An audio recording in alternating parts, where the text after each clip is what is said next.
Dans un contexte spécifique ancré dans un processus mémoriel et historique sur l'histoire du Cameroun, dans un courrier rendu public le 12 août 2025, le président français Emmanuel Macron a officiellement reconnu que la France avait mené une véritable guerre au Cameroun durant la décolonisation. Par cette déclaration, le chef de l'État français endosse ainsi les conclusions d'un rapport d'historien qui lui avait été remis en janvier 2025 puis au président du Cameroun, Paul Biya, le 28 janvier par une commission mixte franco-camerounaise sur la mémoire de la colonisation et de la guerre d'indépendance.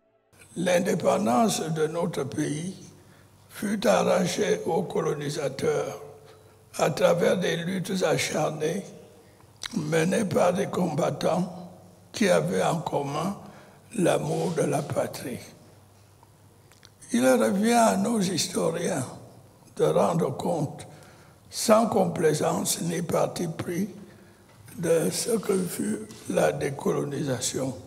Il revient à nos communes d'honorer la mémoire de celles et de ceux qui ont lutté pour notre indépendance et notre réunification. Les violences évoquées se sont déroulées principalement dans les années 1950 et au début des années 1960, alors que le Cameroun, encore sous tutelle française, connaissait une insurrection indépendante menée notamment par l'Union des populations du Cameroun. Les opérations militaires officiellement présentées à l'époque comme de simples opérations de maintien de l'ordre avaient en réalité pris la forme d'un conflit armé marqué par des exactions, des arrestations massives, des exécutions sommaires et des déplacements forcés de populations.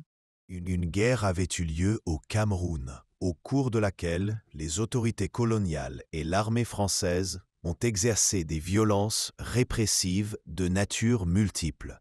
Une guerre qui s'est poursuivie au-delà de 1960 avec l'appui de la France aux actions menées par les autorités camerounaises indépendantes. Il me revient d'assumer aujourd'hui le rôle et la responsabilité de la France dans ces événements.